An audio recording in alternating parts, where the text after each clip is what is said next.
की मां, शंकर का दादा कौन है, हमको दे बता। ये जानने के लिए कृपया सुनिए जगत गुरु तत्वदर्शी संत रामपाल जी महाराज के अमृत वचन, सर्व पवित्र धर्मों के पवित्र शास्त्रों के आधार पर। काटे बंधन विपत में, कठिन कियो संग्राम, और चिन्हो रे नर प्राणिया, ये गरुड़ बड़ो के राम। ये तुम्हारे राम को भी जिसने बंधन मुक्त किया, जिसकी बंध छुड़वाई, तो गरुड़ बड़ा हुआ कि तुम्हारा यू राम बड़ा हुआ। कहते समुद्र पाट लंका गयो, सीता को भरतार, अगस्त ऋषि ने ये सातों पी लिए, इनमें कौन करतार। तुम एक बात से ये मानते हो कि भगवान श्री रामचंद्र जी ने समुद्र पर पुल बना दिया अपनी शक्ति से, तुम्हारी बात बड़ी कर लेते हैं। यदि आप इसी आधार से इनको समृद्ध शक्ति मानते हो कि समुद्र के ऊपर से पुल बना लिया, और इस समुद्र को, सातों समुद्रों को अगस्त ऋषि ने पी लिया था एक के घूंट में, और जो श्री रामचंद्र जी के लिए पहाड़ हो रहा था उसको समुद्र पुल बनाने मुश्किल हो रही थी उसको, तो इनमें कौन करतार। अगस्त ऋषि शक्तिशाली हुआ, श्री रामचंद्र हुआ जिसने सातों समुद्र पी लिए अगस्त ऋषि ने। फिर तुम श्री कृष्ण जी को भगवान मानते हो, उनमें से एक ये भी आधार पॉइंट बनाते हो कि भगवान श्री कृष्ण जी ने गिरिराज पर्वत को उठा लिया था, गोवर्धन पर्वत को उठा लिया था। अब परमात्मा कहते हैं गोवर्धन श्री कृष्ण धार्यो, द्रोणगिरी हनुमंत, शेष नाग सब सृष्टि उठारा, इनमें कौन भगवंत। हनुमान जी ने तो द्रोणागिरी पर्वत पहाड़ उठाया, श्री कृष्ण जी ने गोवर्धन उठा लिया। और तुम लोक वेद सुनाते हो, तुम्हारी पौराणिक कथाएं हैं पौराणिक के शेष नाग ने सारी सृष्टि, सारे ब्रह्मांडों को अपने सिर पर धर रखा, वो अपने फन पर रखे हुए हैं। फिर तुम उस शेष नाग बड़ा हुआ, तुम्हारा श्री कृष्ण बड़ा हुआ, जिस पृथ्वी के ऊपर एक छोटे से टुकड़े को श्री कृष्ण ने उठाया और इस पृथ्वी समेत उठा रहा शेष नाग, तो कौन भगवान हुआ। अपने आत्माओं, तत्व ज्ञान के अभाव से हम अभी तक उआ बाई का ज्ञान सुना करते थे। इन ऋषि महर्षियों को, मंडलेश्वरों को और इन ब्रह्मा विष्णु महेश को अध्यात्म ज्ञान का बिल्कुल भी पता नहीं। पुण्यात्मा, ये शब्द आज से 600 वर्ष पहले परमात्मा कबीर जी ने कहा था कि माला घाल हुए हैं मुक्ता, ये सटदल उआ बाई बकदा। इनको कोई ज्ञान नहीं है, ये उआ बाई बक रहे हैं, इनको वेद ज्ञान नहीं है। अब यहां थोड़ा सा प्रमाण देंगे आपको कि ब्रह्मा विष्णु महेश जी को भी ज्ञान नहीं, क्योंकि श्री ब्रह्मा जी को इस ब्रह्मांड के अंदर सबसे अधिक ज्ञाता माना जाता है वेदों का। और ब्रह्मा जी से ही ज्ञान सुना श्री विष्णु जी ने, और ब्रह्मा जी से ही ज्ञान सुना श्री शिव जी ने। अब अपने पुराणों में, अपने ही सदग्रंथों में प्रमाण आपको दिखाएंगे कि न तो श्री विष्णु जी को आत्मिक वेदों का ज्ञान नहीं था, न ब्रह्मा जी को, और न ही सतयुग के ब्राह्मणों को। जब सतयुग के ब्राह्मणों को नहीं पता, ऋषियों को, ऋषि को होते ब्राह्मण को, तो फिर और अन्य युग वालों का तो जिक्र छोड़ दो। अब आपको दिखाते हैं श्री देवी भागवत। गीता प्रेस गोरखपुर से प्रकाशित है। इसके कौन है संपादक? संपादक है हनुमान प्रसाद पोदार, चिमनलाल गोस्वामी। प्रकाशक एवं मुद्रक हैं गीता प्रेस गोरखपुर, गोविंद मोहन कार्यालय, कोलकाता का संस्थान है। ये इनके फैक्स और फोन नंबर है। ये देखिएगा, इस पवित्र पुराण के पहले सकंद में श्रीमद् देवी भागवत पृष्ठ नंबर 28 पर नारद जी और व्यास जी की गोष्ठी हो रही है। Vyas ji is the writer of 18 Purana and ये चारों वेदों का, गीता जी का और इन 18 पुराणों का, श्री सुधा सागर का ये व्यास जी राइटर है, लेखक है। और ये नारद जी से वार्ता कर रहा है। नारद जी ने कहा, महाभाग व्यास जी, तुम इस विषय में जो पूछ रहे हो ठीक यही प्रश्न मेरे पिताजी ने भगवान श्री हरि से किया था। नारद जी के पिताजी हैं ब्रह्मा जी, देवादि देव भगवान जगत के स्वामी हैं। लक्ष्मी जी उनकी सेवा में उपस्थित रहती हैं, दिव्य कौस्तुभमणि उनकी शोभा बढ़ाती है। वे शंख चक्र गदा लिए रहते हैं, पीतांबर धारण करते हैं, 4 भुजाएं हैं। यानी पूरी डेफिनेशन बता दी। विष्णु जी हैं, वे चराचर जगत के आश्रयदाता हैं, जगत गुरु एवं देवताओं के भी देवता हैं। ऐसे जगत प्रभु भगवान श्री हरि महान तप कर रहे थे। विष्णु जी तपस्या कर रहे थे, उनकी समाधि लगी थी। यह देखकर मेरे पिता ब्रह्मा जी को बड़ा आश्चर्य हुआ।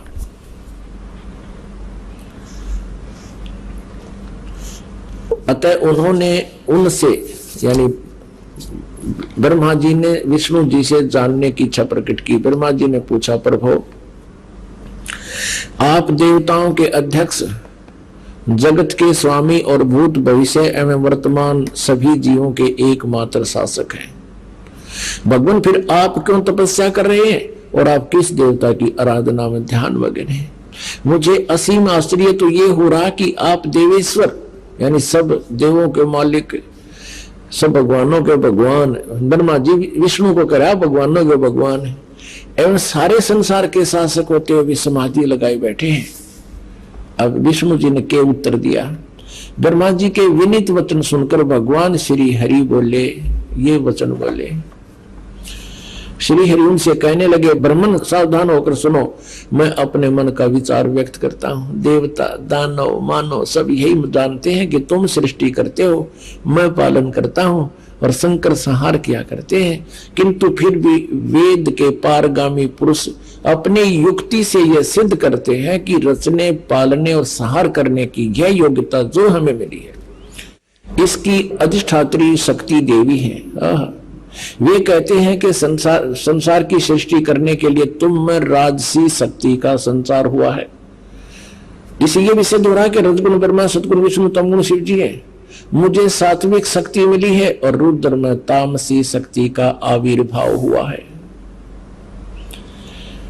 सुवर्त प्रत्यक्ष और परोक्ष दोनों उदाहरण मैं तुम्हारे सामने रखता हूं, सुनो। यह निश्चित बात है कि उस शक्ति के अधीन होकर ही मैं, यानी विष्णु, शेष नाग की सैया पर सोता हूँ। सृष्टि करने का अवसर आते ही जाग जाता हूँ। मैं सदा तप करने में लगा रहता हूँ और उस शक्ति के शासन से मैं कभी मुक्त नहीं रह सकता।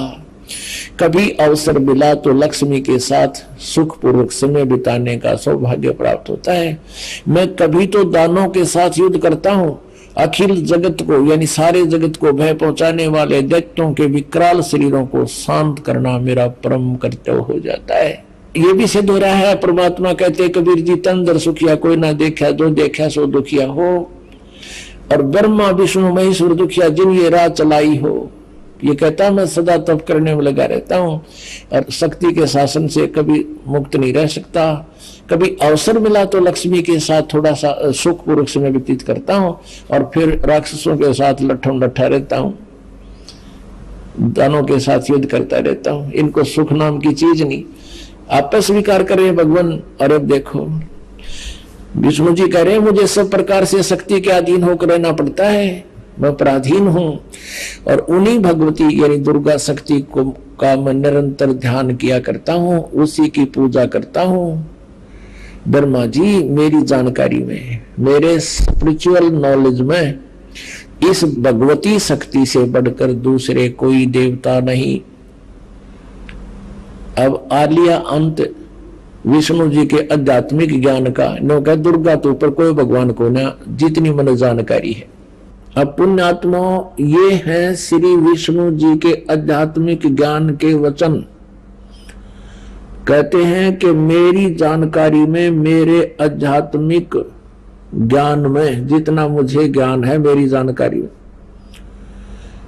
दुर्गा जी से ऊपर कोई परमात्मा नहीं है, कोई देव नहीं है। ये सुप्रीम पावर है, इसलिए मैं इसकी भक्ति करता हूं। अब पुण्यात्माओं, इससे आपको अंडरस्टूड होगा कि ना तो नारद में ज्ञान, ना व्यास को ज्ञान, ना ब्रह्मा को ज्ञान, क्योंकि वो विष्णु जी को सर्वेश्वर बता रहा है, सारे जगत के पालक, सबके शासन, फिर तुम भी ध्यान लगा रहे हो। और ये कहते हैं भगवान श्री विष्णु जी कह रहे हैं कि मैं कितना दुखी, पहले तो तप करता है, तो करता हूं, घोर तप करता हूं, बैटरी चार्ज करता है ये अपनी, ये काल के जाल के आधार से, और फिर राक्षसों को मारता सिद्धि शक्ति से। वो पाप इसके बैड अकाउंट में लिखे जाते हैं और बैटरी डिस्चार्ज हो जाती है, फिर तप करके चार्ज करता है। और खुद स्वीकार करते हैं भगवान विष्णु जी के मैं महादुखी हूं, कभी तो तप करता हूं, फिर राक्षसों के साथ युद्ध करता हूं, कभी समय मिला थोड़ा बहुत तो लक्ष्मी के साथ कुछ समय के लिए रह पाता हूं, ना तो यहाँ ऐसी दुर्गति हो रही है। और यहाँ परमात्मा कहते हैं तंद्र सुखिया कोई ना देखा, जो देखा सो दुखिया हो, उदय अस्त की बात करो मैंने सबका करा विवेका हो। कहते हैं साच कहूं तो जग नहीं मानना, पर झूठ कही ना जाई हो, ये ब्रह्मा विष्णु शिव जी दुखिया जिन ये राह चलाई हो। अब पहले तुम्हारा ना जो थी ब्रह्मा विष्णु महेश भी कैसे दुखी, अब ये स्वयं स्वीकार कर रहे हैं भगवान श्री विष्णु जी। पहले तो घोर तप करता हूं, तप करना कोई बालकों का खेल है, सारे पसीने छूट जाए, हरकती आंत इकट्ठी हो जाए आदमी की, और फिर लड़ाई करे। लड़ाई तो एक गेला तेरी नू का मन बहुत गुणों के साथ युद्ध करना पड़ता राक्षसों के साथ, तो उनको कहां सुख हुआ। तो इससे आपको पता लग जाएगा कि आप कितने सुखी हो सकते हैं इस लोक में। जिनको हम सुप्रीम पावर मान्या करते थे, जिनको हम महासुखी मान्या करते थे, भगवान मान्या करते थे, ये आप पर महादुखी। और फिर इनकी स्पिरिचुअल नॉलेज का अपना पता लग गया, आध्यात्मिक ज्ञान का। श्री विष्णु जी को कितना ज्ञान कि मैं देवी तो ऊपर को भगवान ना जानता। अब श्री देवी जी क्या कहती हैं 562 पृष्ठ पे देखिएगा, हिमालय को उपदेश दे रही हैं श्री देवी दुर्गा जी। कहती हैं हिमालय को, और ब्रह्म के बारे में जानकारी दे रही है। 7वां स्कंद, ये 7वां स्कंद संक्षिप्त देवी भागवत 562 पृष्ठ पे है। देवी के द्वारा हिमालय को ज्ञानोपदेश और ब्रह्म स्वरूप का वर्णन। अब श्री देवी जी कहने लगी पर्वतराज, अब पहले तो अपनी बताती है कि मेरी भक्ति करत इतनी कर, लेकिन इसके मोक्ष मोक्ष कुछ को न्या। अब कहती है उस ब्रह्म का क्या स्वरूप है, यह बतलाया जाता है। जो प्रकाश रूप सबके अत्यंत समीप में स्थित, हृदय रूप गुहा में स्थित होने के कारण गुहाचर नाम से प्रसिद्ध है, और महान पद अर्थात परम प्राप्य है। वह समस्त प्रजा के ज्ञान से परे है और किसी की बुद्धि में आने वाला नहीं है, यह तुम जानो।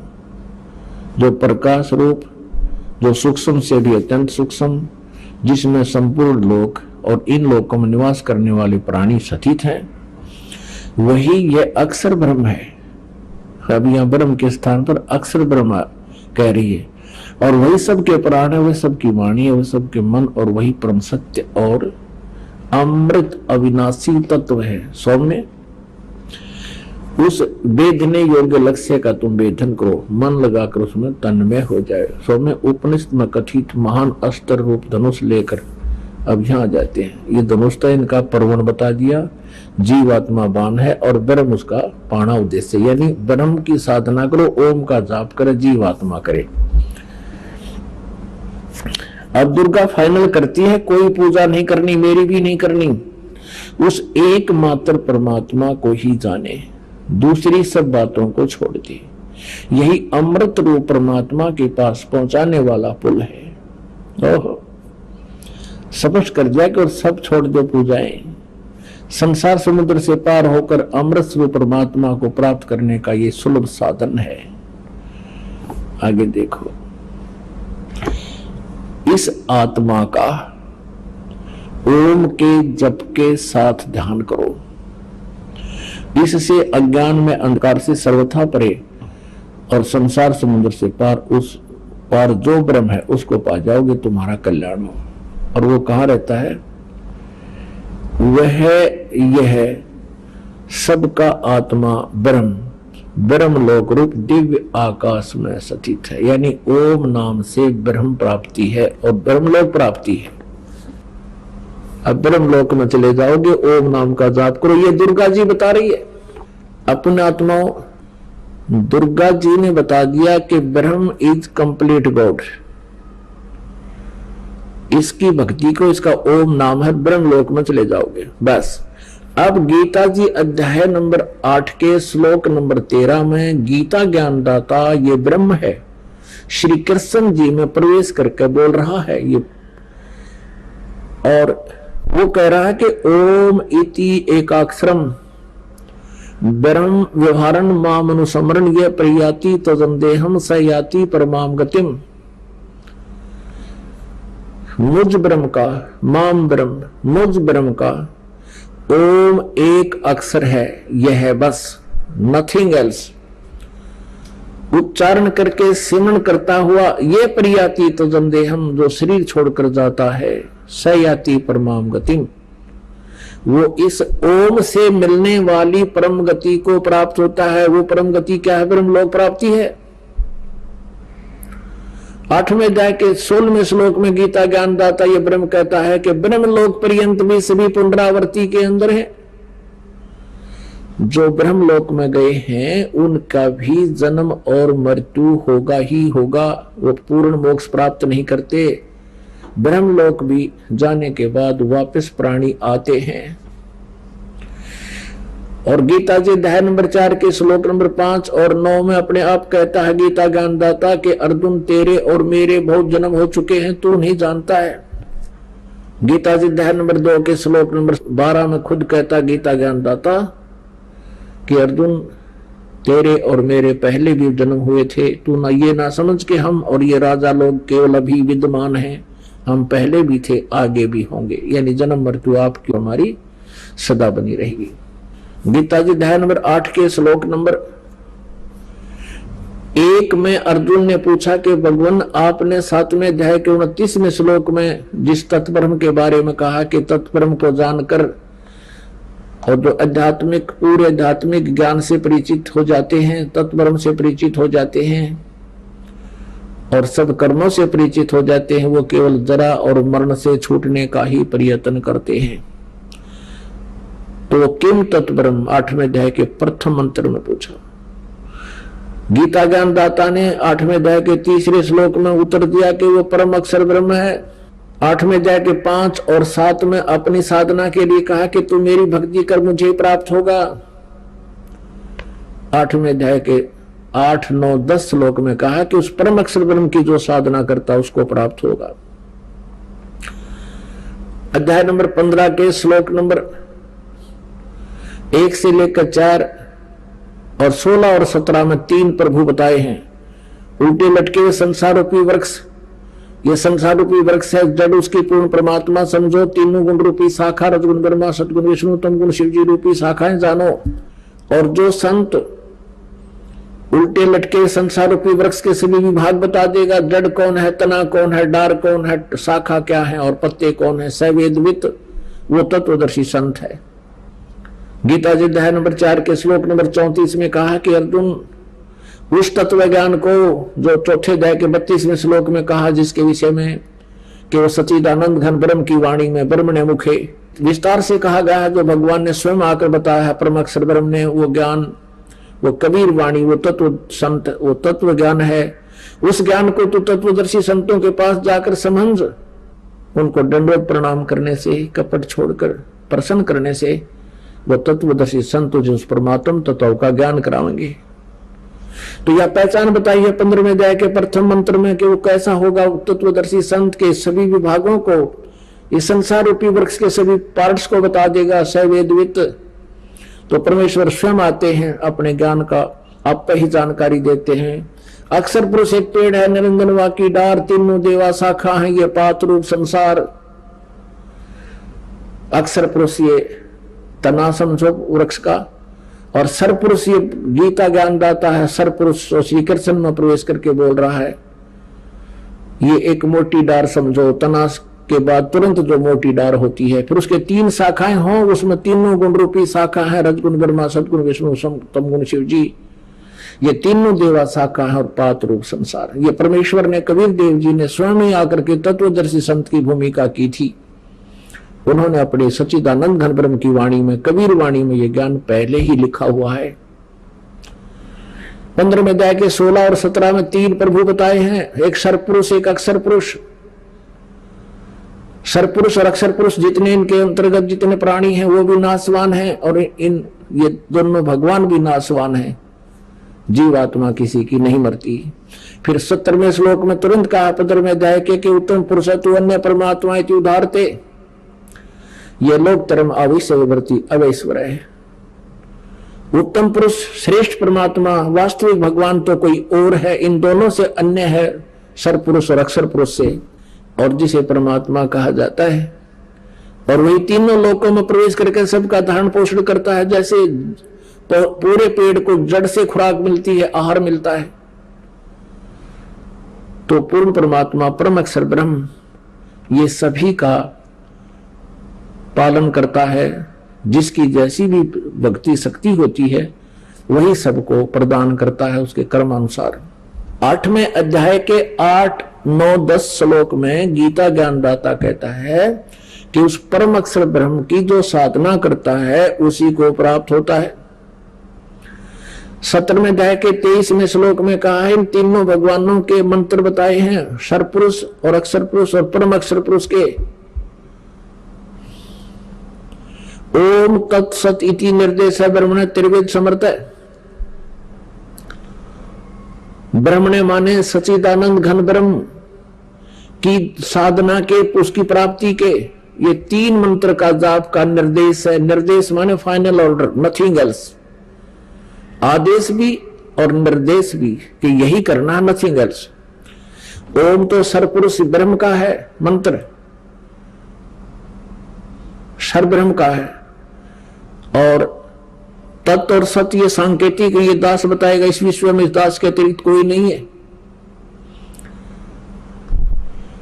इन कोड वर्डों को जानने वाला है। ये तत् शब्द सांकेतिक है, ये अक्षर पुरुष का है, और सत्य भी सांकेतिक है, ये परम अक्षर पुरुष का है।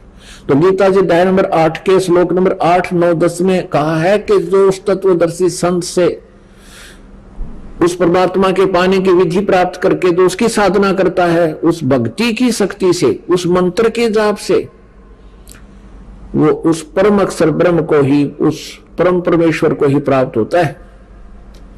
गीता जी अध्याय नंबर 15 के श्लोक नंबर 1 से 4 में कहा है कि जब तत्वदर्शी संत मिल जाता है, उसके पश्चात इस उलझी हुई अज्ञान की गुत्थी को उस तत्व ज्ञान रूपी शस्त्र से काट कर उसके पश्चात उस परमेश्वर के परम पद की खोज करनी चाहिए, जहां जाने के पश्चात साधक फिर लौटकर संसार में कभी नहीं आते। और जिस परमेश्वर ने इस पूरे ब्रह्मांडों की रचना की है, अर्थात संसार रूपी वृक्ष की प्रवृत्ति जिससे विस्तार को प्राप्त हुई है, यानी जिसने सब ब्रह्मांडों की रचना की है,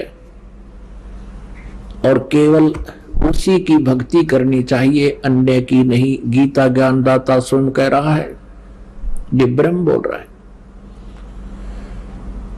अपनात्मा परमेश्वर कबीर जी कहा करते थे, गुरु बिन काहू न पाया ज्ञान, जो थोथा बुस छड़े मूड किसान। यानी अच्छा किसान होगा वो थोथे बुस न थोड़ा छड़ेगा, को मूर्ख कुटेगा थोथे बुस को तो मूर्ख कुटेगा, जो सोचे इसमें मैं कुछ कनक निकाल लूंगा, बुद्धिमान नहीं करेगा ऐसे। तो कहते हैं गुरु बिन काहू न पाया ज्ञाना, जो थोथा बुस छड़े मूड किसाना। गुरु बिन वेद पढ़े जो प्राणी, समझे न सार रहे अज्ञानी। गुरु बिन वेद पढ़े जो प्राणी, और समझे नहीं सार रहे अज्ञानी। ये ब्रह्मा विष्णु महेश और दुर्गा और सतयुग के ब्राह्मण, इनको वो तत्वदर्शी संत नहीं मिले, जिस कारण से ये तत्व ज्ञानहीन अज्ञानी रहे। आपने दुर्गा का ज्ञान देख लिया कि ब्रह्म से ऊपर कोई शक्ति नहीं। ब्रह्म कहता है कि परम अक्षर ब्रह्म है, उसकी शरण में जाओ। गीता जी अध्याय नंबर 18 के श्लोक नंबर 62 में कहा है कि तू सर्वभाव से उस परम अक्षर ब्रह्म की, उस परमेश्वर की शरण में जा, जिसकी कृपा से तू परम शांति को और सनातन परम धाम को प्राप्त होगा। अपनात्मा गीता जी अध्याय नंबर 18 के श्लोक नंबर 62 के विषय में किसी से प्रश्न किया जाता है ऋषि महर्षि आचार्यों से कि भगवान गीता ज्ञानदाता अपने से अन्य किस परमेश्वर की शरण में जाने को कह रहा है, जहां जाने के बाद परम शांति होगी, सनातन परम धाम को प्राप्त होगा। ये तत्व ज्ञानहीन अज्ञानी कहते हैं। और किसके बारे में कहता हो? वो तो अपने बारे में ही कह रहे हैं। फिर मेरी शरण में आ जा, 18वें अध्याय के 66वें श्लोक को भी इन्होंने अनर्थ कर रखा है। वर्तमान जाना होता उसका अर्थ आना कर रखे है, तत्व ज्ञानहीनता के कारण। अब श्री कृष्ण की शरण में अर्जुन और पहले थे, युद्ध की तैयारी होगी, और श्री कृष्ण जी की शरण में थे पहले भी, फिर वनवास में गए क्योंकि ये उनके गुरु थे। श्री कृष्ण जी पांडवों के आध्यात्मिक गुरु थे, और श्री कृष्ण के शरण में रहते रहते इनकी वो दुर्गति हुई, पूरा जो है हिमालय में चाकर गले ये। तो कहने का भाव ये है कि श्री कृष्ण जी की शरण में शांति नहीं हो सकती, क्योंकि भगवान श्री कृष्ण जी ने भी शांति नाम की कोई चीज नहीं जानी। जैसे विष्णु रूप में श्री कृष्ण कहो तो विष्णु जी, ये आप पे कह रहे हैं कि मैं कभी तो तप करता हूं, फिर युद्ध करता हूं, राक्षसों को मारता हूं, मुझे चैन नहीं। तो पुणात्मा इसलिए गीता ज्ञानदाता ये ब्रह्म है, श्री कृष्ण नहीं बोल रहा गीता। श्री कृष्ण जी में प्रवेश करके श्री कृष्ण जी का शरीर प्रयोग किया था इस काल ने बोलने के लिए। इसलिए गीता जी अध्याय नंबर 4 के श्लोक नंबर 9 में ये कहता है, मेरे जन्म और कर्म अलौकिक हैं। मैं ऐसे कर्म करता हूं जैसे एक बार राक्षसों का युद्ध हुआ, देवता हार गए, देवताओं ने प्रार्थना की विष्णु जी की, विष्णु रूप में एक प्रकट हो गया ये काल, उनको आशीर्वाद दे दिया कि तुम पुरुकुश को लड़ने के लिए तैयार करो राजा को, मैं उसमें प्रवेश करके और सब राक्षसों को मार दूंगा। ऐसा ही किया। ऐसे पुरुंजय के शरीर में प्रवेश करके इसने उन गंधर्वों का नाश कर दिया, भूत की तरह उसमें प्रवेश कर गया और उनको मार डाला। ऐसे श्री कृष्ण जी में प्रवेश करके इसने महाभारत करवा दिया और गीता जी का ज्ञान बोल दिया। गीता जी के ज्ञान में 2 तरह का ज्ञान है, एक तो वेदों वाला ज्ञान है जो सही है, और एक ज्ञान इसने अपना मत प्रयोग किया है, प्रवेश किया है, जो इसका मत ये जी वेदों से मिलता है तो सही है, अन्यथा वो तो युद्ध कराने के लिए अटकलबाजी ही थी।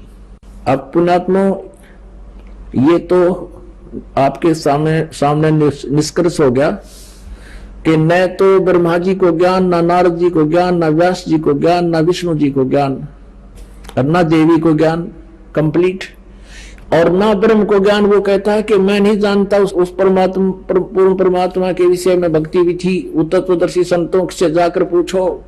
अब सतयुग के ऋषियों को कैसा ज्ञान था वो दिखाते हैं, सतयुग के ब्राह्मणों को कितना ज्ञान था ये देखना।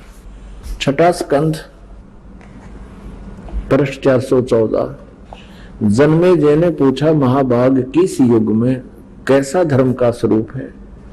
इस संपूर्ण विषय को विशेष रूप से बताने की कृपा कीजिए। व्यास जी बोले, राजन, यह निश्चय है कि सतयुग में ब्राह्मण वेद के पूर्ण विद्वान थे और उनके द्वारा निरंतर भगवती जगदम्बा की आराधना होती थी।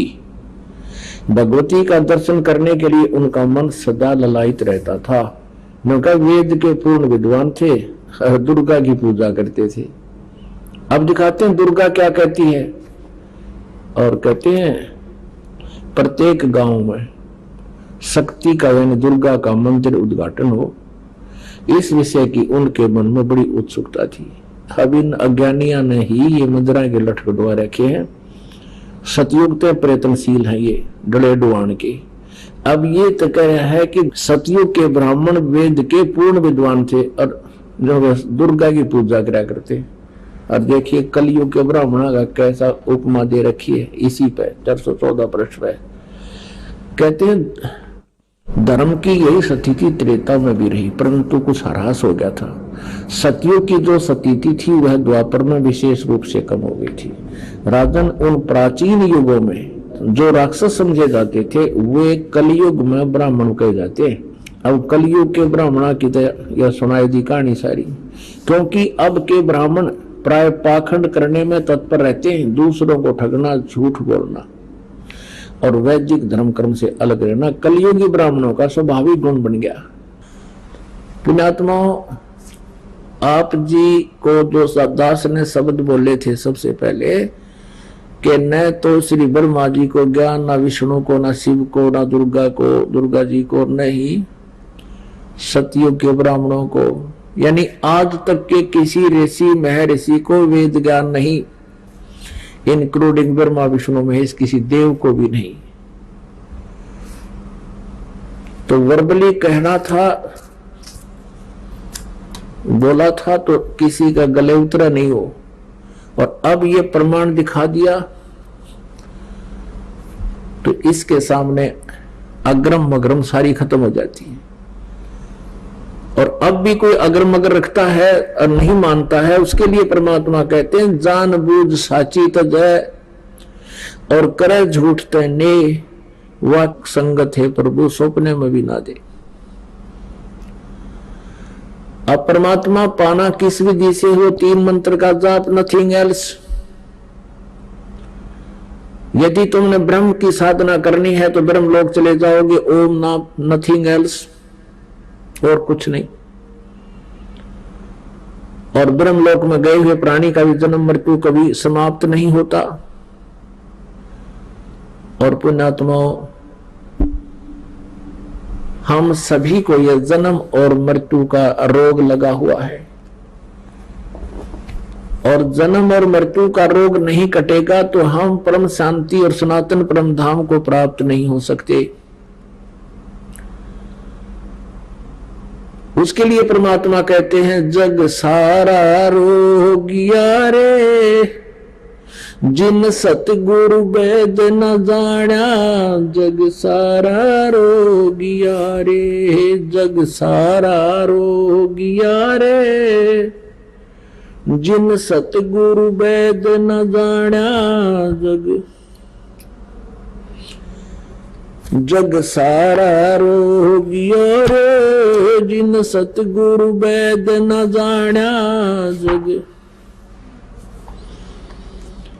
भाई जन्म मरण का रोग लगा है या तृष्णा बड़ी खासी, जन्म मरण का रोग लगा है या तृष्णा बड़ी खासी, आवागवन की डोर गले में या पड़ी काल की फांसी, जग सारा रोगिया रे, जिन सतगुरु वेद न जाना, जग सारा रोगिया रे, जग सारा रोगिया रे, जिन सतगुरु वेद न जाना, जग सारा रोगिया रे। भाई देखा सच्चा सतगुरु कोई है न पूजे, इन झूठों जगपतियासी, साचा सतगुरु को न पूजे। इन झूठों जगपतियासी, अंधे की बाँ गई अंधे ने, ये मार्ग कौन बतासी। जग सारा रो गया रे, जिन सतगुरु वेद न जान्या। जग सारा रो गया रे, जग सारा रो गया रे, जिन सतगुरु वेद न जान्या। जग सारा रो गया रे। भाई देखा देखी गुरु से बन गए, किया ना तत्व विचारा। देखा देखी गुरु से बन गए, किया ना तत्व विचारा। गुरु से दोनों के सिर पे यू काल ठोक पंजारा। जग सारा रो गया रे, जिन सतगुरु वेद न जान्या। जग सारा रो गया रे, जग सारा रो गया रे, जिन सतगुरु वेद न जान्या। जग भाई सार शब्द सर जीवन बूटी, गैस गैस अंग लगावे। सार शब्द सर जीवन बूटी, गैस गैस अंग लगावे। कहे कबीर तुम सतकर मानो, ये जन्म मरण मिट जावे। जग सारा रो गया रे, जिन सतगुरु वेद न जान्या। जिन जग सारा रो गया रे, जिन सतगुरु वेद न जान्या। जग सारा रो गया रे।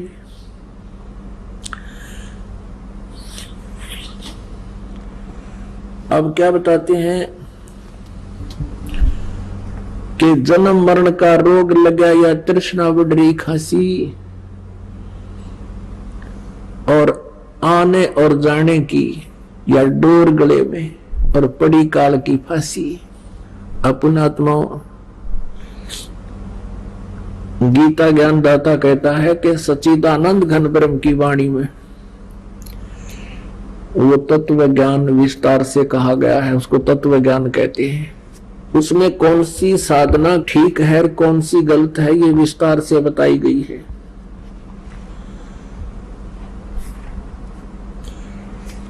उससे ज्ञान ग्रहण कर और तत्वदर्शी संत ही उस ज्ञान को ठीक ढंग से समझा बुझा पाएंगे।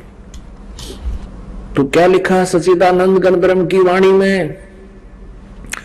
सट दर्शन सट बेख कहावे, बहुविध धुंधु धार मचावे। तीर्थ व्रत करे तर बीता, ये वेद पुराण पढ़त है गीता। यो भी वैदा है वैधे से भेद अलैदा, यो भी वैधा। चार संप्रदा 52 दवारे, जिन्हों नहीं निज नाम बेचारे। ये माला घाल हुए हैं मुक्ता, सट दल उवा बाई बकदा। परमात्मा ने 600 वर्ष पहले ये बात कही थी, और फिर अपनी प्यारी आत्मा गरीबदास जी को आके बताया था। अब गरीबदास जी बता रहे हैं कि सट दर्शन, ये सट भेष कहा, 6 प्रकार के ये दर्शनी है। 6 प्रकार के, जैसे गिरी, पुरी, नागा, सन्यासी, वैष्णव, इस प्रकार की ये 6 प्रकार के हैं। 10 नामी जिनको कहे हैं, कहते ये 6 प्रकार के ये पंथ चले हुए हैं। और इनकी भक्ति देखे, लोग डूडा ठाई दिखे, और कहेगा पता नहीं। सट दर्शन सट बेख कहावे, भौविद धुंधु धार मचावे। धुंधु धार कैसे? कोई तो ऊपर न पैर कर रहा है, नीचे न सिर कर खड़ा तपस्या कर रहा है, कोई खड़ा ही तपस्या कर रहा है, कोई बैठ कर धूना के ऊपर तप कर रहा है, कोई झरनों के अंदर खड़ा है, कोई पानी में खड़ा है, और कोई किसी प्रकार की कोई योग अभ्यास में लगा है। ऐसा दिखेगा डूडा ठारे है। अब परमात्मा कहते हैं सट दर्शन सट भेद कहावे, बहुविध धुंध धार मचावे, और तीर्थ व्रत करें तरबीता, वेद पुराण पढ़त है गीता। ये 4 संप्रदा 52 द्वारे, जिन्हों नहीं नज नाम बेचारे, ये माला घाल हुए हैं मुक्ता, ये सट दल उआ बाई बकदा। अब ब्रह्मा विष्णु महेश तक और सब दुर्गा तक और कलयुग के ब्राह्मणों तक आपने देख लिया, सतयुग के ब्राह्मणों तक, ये सब उआ बाई बकदे हैं, किसी के पास यथार्थ ज्ञान नहीं। कहते हैं गीता और भागवत पढ़े ना बुझ शब्द ठिकाने नु। गीता और भागवत पढ़े और वेदों को पढ़े, किसी के पास यथार्थ नाम नहीं।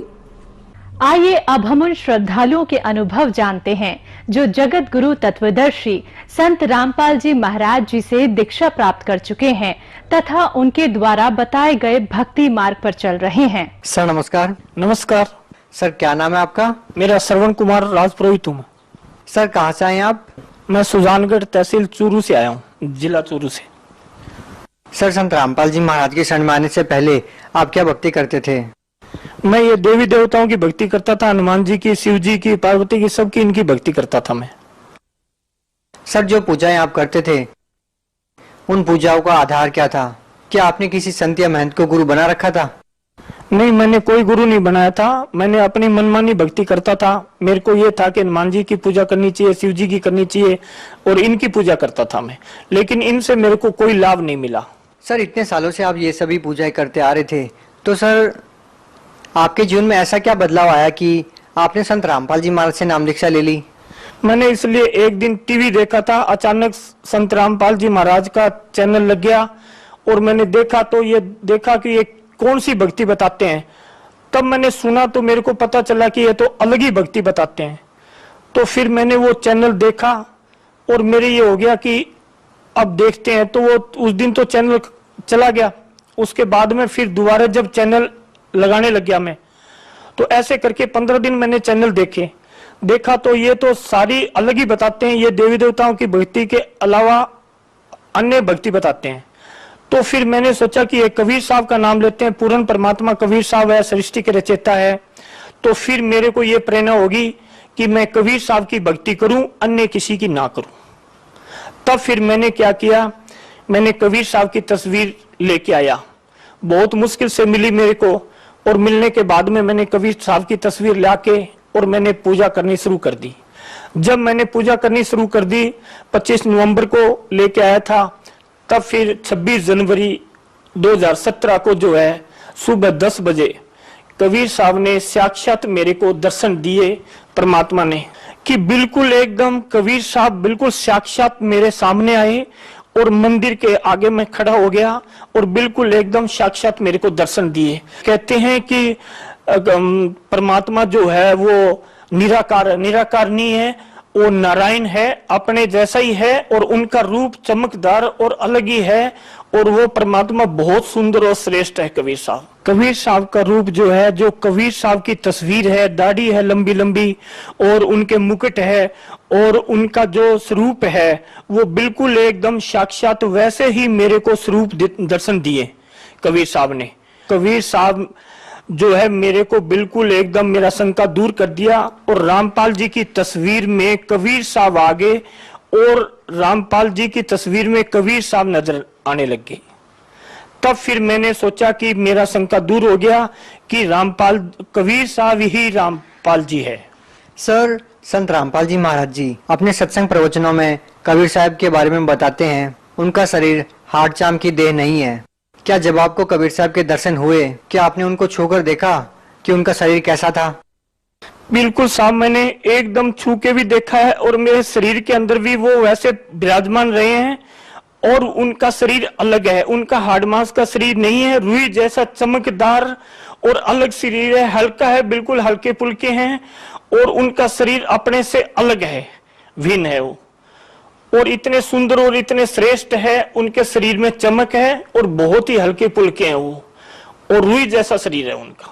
सर फिर क्या हुआ जब कबीर साहब आपको मिले और उन्होंने आपको कहा कि संत रामपाल जी महाराज जी परमात्मा है, फिर आपने क्या किया? फिर मैंने जो है वो उसके बाद में भक्ति करनी शुरू कर दी, और मैंने जब भक्ति करनी शुरू कर दी, उसके बाद में जो है 27 फरवरी 2017 को जो है अलवर से मैंने नामदान लिया। पीली पट्टी पे आता था उनका नामदान, उसका नंबर आते थे उनके, वहां से नंबर से मैंने फोन करके अलवर बात करके और फिर मैंने अलवर नामदान केंद्र से मैंने जो है नामदान लिया है। सर, संत रामपाल जी महाराज से आपने नाम दीक्षा ली। सर, उनसे नाम दीक्षा लेने के बाद आपको क्या लाभ मिले? सर, रामपाल जी महाराज से मैंने दीक्षा ली, उसके बाद में मेरे को सतनाम लेना था और सतनाम लेने के लिए मेरे को पता नहीं था कि उनकी हाजिर लगानी पड़ती है क्या। तब मैंने संत रामपाल जी महाराज के चरणों में प्रार्थना करी और मैं बोला, मैं क्या परमात्मा, मैंने आपके अभी जो गया भी नहीं हूं और हाजिरी भी नहीं लगाया, तो मेरे को सतनाम कैसे मिलेगा। तो संत रामपाल जी महाराज 25 मई 2017 शाम को 4 बजे वो मेरे को साक्षात दर्शन दिए और बोला कि बेटा मैं तेरे लिए हिसार से चल के आया हूं। तब मैंने परमात्मा के दंडोत प्रणाम किया और परमात्मा ने मेरे को आशीर्वाद दिया और बोला, बेटा अब मैं आ गया हूं, तेरे को सब कुछ मिल जाएगा और तू हिसार आ जाना और हिसार आके अपनी हाजिर लगा जाना। मैं क्या ठीक है परमात्मा, मैं हिसार आ जाऊंगा। तब फिर बोला, जाते जाते ये बोला कि अब मैं हिसार जा रहा हूं और आप हिसार आ जाना। मैं क्या ठीक है परमात्मा। सर, संत रामपाल जी महाराज को आप परमात्मा समान दर्जा दे रहे हैं। क्या एक संत को परमात्मा के तुल्य समझना उचित है? जबकि संत रामपाल जी तो खुद को परमात्मा का दास कहते हैं। मैं भी औरों की तरह साधारण आदमी था और वैसे साधारण भक्ति करता था, मेरे को कुछ मालूम नहीं था। और जब मैंने रामपाल जी का सत्संग सुना और इनके सत्संग सुनने पर मैंने जो भक्ति की, उसके बाद में कबीर साहब ने मेरे को दर्शन दिए। संत रामपाल जी महाराज उसी रूप में आए जैसे कबीर साहब आते हैं, ऐसे ही बिल्कुल एकदम साक्षात अलग लाइट सी लगी और ऐसा हुआ कि बिल्कुल एकदम साक्षात परमात्मा आए हुए हैं। ऐसे मैंने ये नहीं सोचा था कि संत के रूप में है, वो पूर्ण परमात्मा है। और ऐसे ही कबीर साहब जैसे मेरे को दिखाई दिए थे, ऐसे ही संत रामपाल जी महाराज मेरे को दिखाई दिए और ऐसे ही मेरे से बातचीत किया। तब मेरे को निश्चय हो गया और फिर मैंने जो है वो रामपाल जी के दर्शन किए और उसके बाद में जो है वो मैंने एकदम बिल्कुल मेरे को विश्वास हो गया कि कबीर साहब रामपाल जी के रूप में आए हुए। सर, संत रामपाल जी महाराज से नाम दीक्षा लेने के बाद आपको और क्या लाभ मिले? लाभ तो पहली बात तो मेरे को परमात्मा मिल गए, मेरे को कीचड़ में से निकाल के एक अच्छा देवता बना दिया उन्होंने, जो कि मैं भक्ति मार्ग पे सच्ची भक्ति करने लग गया। दूसरी बात है कि गुरु गोविंद दोनों खड़े काके लागू पांव बलिहारी गुरु आपने गोविंद दियो मिलाए। मैंने सतगुरु रामपाल जी महाराज से ही प्रेरणा लेके और मैंने कबीर साहब की भक्ति की है और तब मेरे को कबीर साहब मिले हैं। गुरु ने ही गोविंद को मिला है, मेरे परमात्मा को संत रामपाल जी महाराज ने मिला है। जो इतने साल से भक्ति करते थे उनको भी परमात्मा नहीं मिलता था और ग्रंथों के हिसाब से, वेदों के हिसाब से और रामपाल जी ने भक्ति बताई है, बिल्कुल साधारण सी है। आप ड्यूटी भी करो, कहीं भी जाओ, चलते फिरते उनका जाप कर सकते हो। इतनी साधारण भक्ति है परमात्मा की कि और भक्ति से भिन्न है और भक्ति से कुछ लाभ नहीं मिलता है। और दूसरी बात, एक लाभ तो मेरे को ऐसा हुआ है कि मेरा सिर में दर्द होता था साल भर से, मैंने सब जगह झाड़ा पूछ करवाया और सब जगह मैंने पूजा करवाई, कहीं लाभ नहीं मिला मेरे को। और मेरे को डर भी लगता था, आज मेरे को डर भी नहीं लगता है और मेरा सिर का दर्द जो है वो बिल्कुल सही हो गया। जो सब लोगों ने बोल दिया कि कोई बोलते हैं कि आपके प्रेत वादा है, कोई बोलते हैं कि आपके जो है पितर दोष है, अब वो पितर दोष कहाँ गए? जो कि परमात्मा की रामपाल जी की भक्ति करने के बाद में मेरे सारे दोष दूर हो गए और मैं सच्ची भक्ति करता हूं और मेरे को बिल्कुल विश्वास है अन्य जो देवी देवताओं की भक्ति बताते हैं वो मनमाना आचरण, उससे कोई फायदा नहीं होने वाला है। सर, संत रामपाल जी महाराज जी कबीरपंथी संत हैं और हिंदुस्तान में और भी बहुत सारे कबीरपंथी संत हैं और संत रामपाल जी महाराज जी अपने सत्संगों में उनके बारे में बताते भी रहते हैं। सर, आपको अन्य संतों में और संत रामपाल जी महाराज द्वारा दिए गए ज्ञान में, क्योंकि आप कह रहे हो कि संत रामपाल जी महाराज के सत्संग प्रवचन सुनने के बाद आपने कबीर साहब की पूजा की और उसके बाद आपको कबीर साहब ने दर्शन दिए, तो सर और जो कबीरपंथी संत हैं और संत रामपाल जी महाराज हैं उनमें आपको क्या भिन्नता नजर आती है?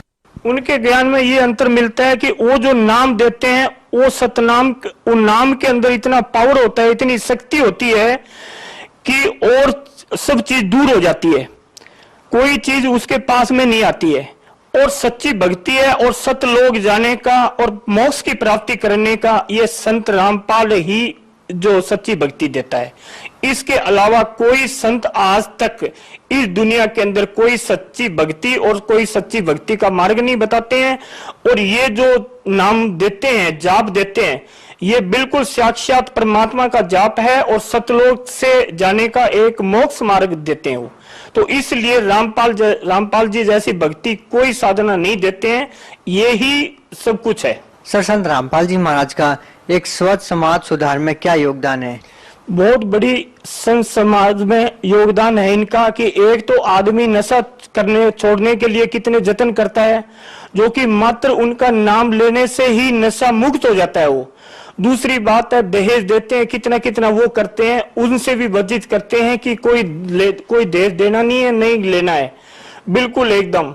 तो इससे ये होता है कि बिल्कुल आदमी को दुखी नहीं होना पड़ेगा, आदमी को परेशान नहीं होना पड़ेगा और बिल्कुल एकदम सच्चा मार्ग और सच्चा दिशा दिखाते हैं वो। सर, ये बातें कि नशा आदि न करना, ये तो बहुत सारे संत बताते हैं, लेकिन सर जब हम वास्तविकता को देखते हैं तो उनके जो अनुयायी हैं या उनके जो समर्थक होते हैं वो हुक्का बीड़ी भी पीते हैं, शराब भी पीते हैं और साथ ही मांस आदि भी खाते हैं और सत्संग में भी जाते हैं। क्या संत रामपाल जी महाराज के अनुयायी क्या वो भी इसी तरह करते हैं? बिल्कुल नहीं करता साहब, कोई नहीं करता। जो अन्य जो धर्मगुरुओं से जो नामदान ले रखे हैं वो सब नशा करते हैं और परमात्मा नशे के खिलाफ है। परमात्मा कहते हैं जो नशा करता है वो भक्ति नहीं कर सकता है। सर, इसके पीछे क्या कारण है? क्योंकि गुरु उन्होंने भी बनाया है, भक्ति वो भी करते हैं, वो भी अपने गुरु को परमात्मा तुल्य मानते हैं, तो उनके अंदर ये दृढ़ निश्चय क्यों नहीं होता कि वो नशा छोड़ दे? उनके अंदर सच्ची भक्ति नहीं है, वो काल के दूत है, काल की भक्ति करते हैं वो। और ये जो भक्ति है ये सच्ची भक्ति है और परमात्मा के इतनी शक्ति है परमात्मा की, इनके नाम लेने से ही आदमी की शुद्धिकरण हो जाती है और अंतर्ग्रह साफ हो जाता है, बिल्कुल एकदम तन मन एकदम श्रेष्ठ हो जाता है और उसका नशा पता छूट जाता है। जो नशा करता है वो भक्ति क्या करेगा, वो सारा खाता पीता है, वो क्या भक्ति करेगा? सर, भगत समाज को क्या संदेश देना चाहते हैं?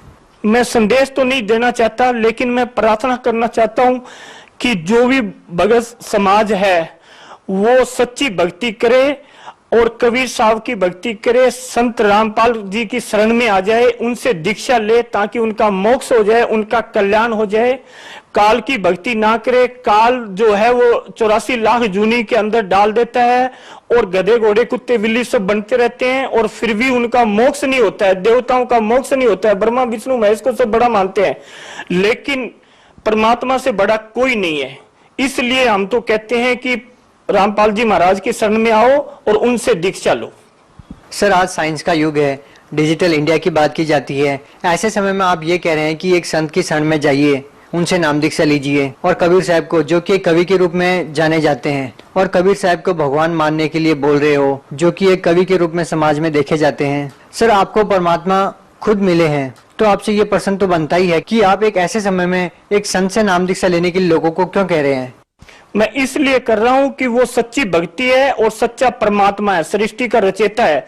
कबीर साहब संत के रूप में 620 वर्ष पहले आया था, जब कवि के रूप में उन्होंने ज्ञान दे के गया था, लेकिन अब कलयुग के अंदर साक्षात कबीर साहब और संत रामपाल जी के रूप में आए हुए हैं।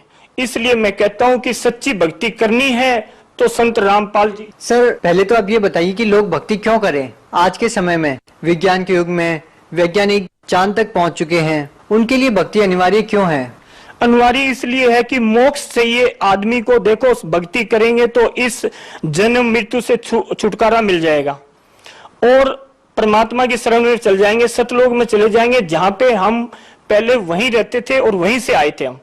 तो संत रामपाल जी ये सच्ची भक्ति बताते हैं और उनके जो और भी जो है वो सब पढ़े लिखे हैं और आज सारे ग्रंथों के हिसाब से जितने वेद है उनके हिसाब से सब जान के और अच्छी तरह तुलना करके फिर इनके शरणों में आए हैं। सर, जैसा कि आपने बताया कि संत रामपाल जी महाराज जी के सत्संग प्रवचन आप टीवी चैनल्स पर देखते थे और सत्संग के बाद संत रामपाल जी महाराज के अनुयायियों के अनुभव भी सुनाए जाते हैं, उनके इंटरव्यू भी दिखाए जाते हैं टीवी चैनल पर। सर, पहले आप टीवी पर भक्तों के अनुभव सुनते थे और आज आप खुद अपना अनुभव बता रहे हैं। सर, कैसा लग रहा है आपको? देखो सर, पहले हम सुनते थे, जब हमको ये था कि ये मतलब इन भक्ति साधना करने से इनको ये फायदा हो रहा है, तो हम यकीन नहीं करते थे और हमारे को ऐसे विश्वास नहीं होते थे कि ऐसा भी हो सकता है क्या। लेकिन ये तो बिल्कुल सत्य है। जब मैंने खुद ने भक्ति की और परमात्मा की शरण में गया, जब मेरे को पता चला कि वास्तव में सत्य भक्ति है और सच्चा परमात्मा है और सबका मालिक एक ही है। सब दुनिया बोलती है कि सबका मालिक एक है, लेकिन उनको ये नहीं पता कि सबका मालिक एक है कौन। ऐसे है, सबका मालिक एक है कबीर साहब, कबीर परमात्मा, कबीर पिता है, और वो कलयुग के अंदर संत रामपाल जी महाराज के रूप में आए हुए हैं। तो उनसे नाम दीक्षा लेने से आदमी का कल्याण होगा। सर, क्या जो भी संत रामपाल जी महाराज से नाम दीक्षा लेगा उनको भी आपकी तरह लाभ होगा? देखो, सबसे बड़ा होता है विश्वास। आदमी विश्वास करना चाहिए। जब विश्वास ही नहीं है आपके अंदर, तो आप लाभ क्या लोगे?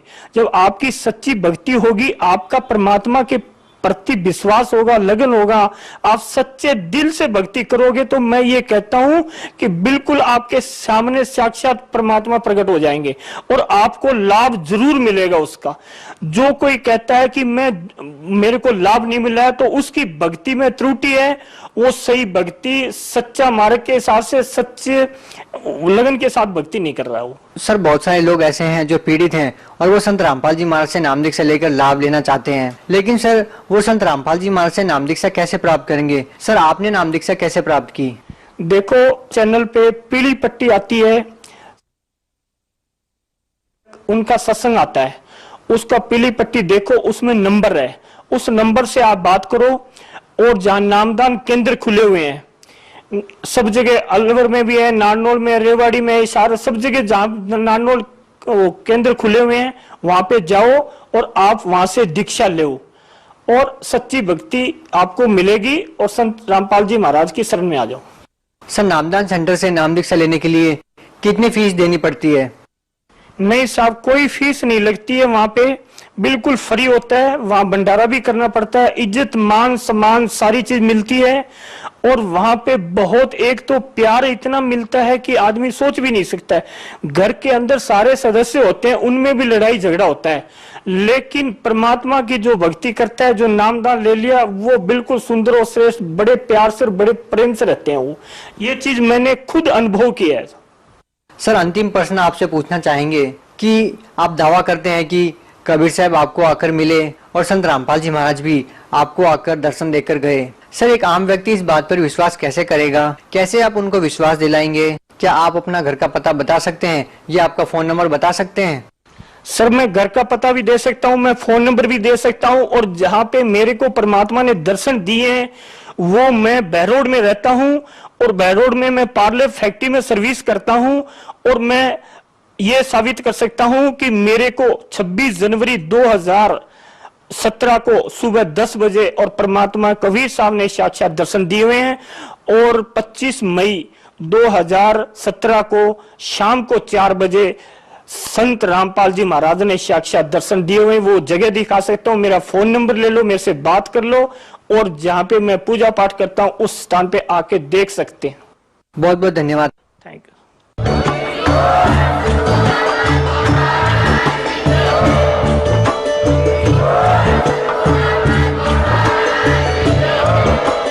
आप सुन रहे थे जगत गुरु तत्वदर्शी संत रामपाल जी महाराज जी के मंगल प्रवचन। अधिक जानकारी के लिए विजिट कीजिए हमारी वेबसाइट www.jagatgururampalji.org। संत रामपाल जी महाराज जी के शुभ आशीर्वाद